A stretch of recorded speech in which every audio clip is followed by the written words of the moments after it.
Investing is one of the best ways to build wealth, but only if you do it correctly. In this video, I'll explain the 5 biggest mistakes that I see Australian investors make, and I'll share what they should be doing instead to start seeing better returns. So just make sure you stick around to the end because I'll share a tax tip that could save you over $100,000 in avoidable tax. So let's get into the video. Mistake number 1, trying to pick individual stocks.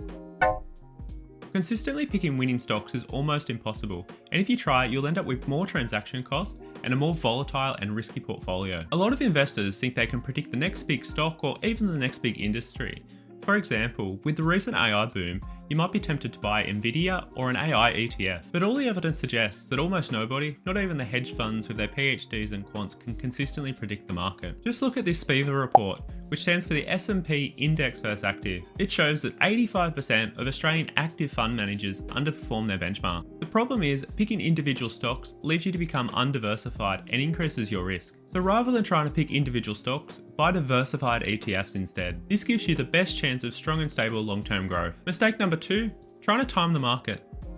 Consistently timing the market is almost impossible, and if you try, you're likely to underperform. There's no doubt that on some metrics, the share market's currently expensive, and as always, there's talk of an impending crash. This leads to people to sit on their cash, waiting for this big crash to happen. As you wait for that big crash, the share market's likely to keep rising, so you'll miss out on those gains. Not even the world's leading economists can consistently time the market, so what chance does the average investor have? I'd say virtually none. The pitfalls of timing the market are demonstrated by this graphic. If you invested $10,000 in 2003, it would be worth $64,000 20 years later. But if you missed the 10 best days, your portfolio would be worth $30,000. If you missed the best 40 days, you actually lost money. So instead of trying to time the market, just buy and hold. Compound interest will reward your patience. Remember, time in the market, not time in the market. Mistake number 3, ignoring the impact of fees.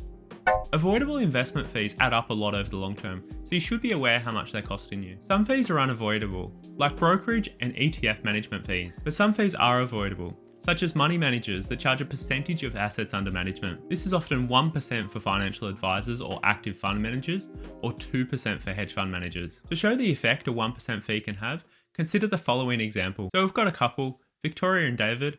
They're 30, they invest $50,000 initially and add $1,000 each month. We'll assume an after-tax long-term return of 7% and avoidable fees of 1%. So here are the numbers to prove that I'm not making this up. Now, as you can see, at the start, there's not much difference. However, this grows and grows. After 30 years, when Victoria and David are 60, their portfolio will be worth around $278,000 less. The only fees most people need are brokerage, which is usually a couple of dollars, and ongoing ETF management fees, which are usually less than 0.2%.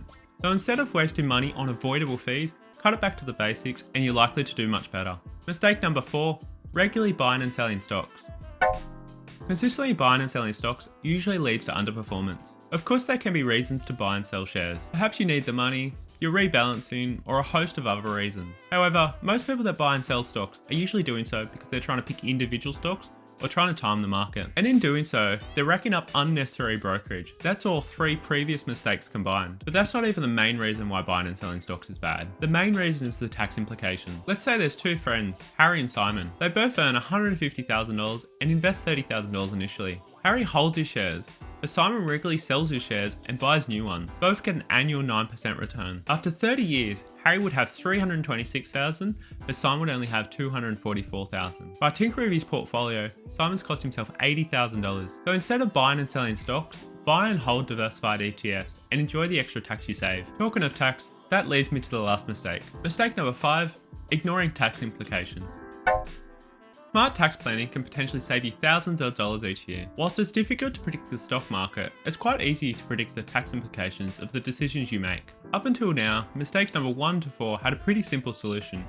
Just buy and hold low-cost diversified ETFs. It's simple, passive advice, but if you follow it, you'll beat the majority of investors. This last mistake of ignoring tax implications can be a little bit more complex and requires you to be a bit more active, but it can have a huge payoff. There's countless examples of smart tax planning. To name just a few, holding assets for more than 12 months to get the 50% CGT discount, utilising superannuation benefits like the carry forward contributions, considering a family trust if you and your spouse are on different incomes, and so on. But my favourite example of smart tax planning is a strategy called debt recycling. If you have a mortgage on your home and you invest in stocks, debt recycling is a no-brainer and could lead to saving over $100,000 in avoidable tax. I've done a full video on debt recycling, so click the link on the screen if you have a mortgage on your home or you might in the foreseeable future. Otherwise, that's about it for this video. If you're interested in more Australian personal finance tips, please subscribe and I'll see you next time.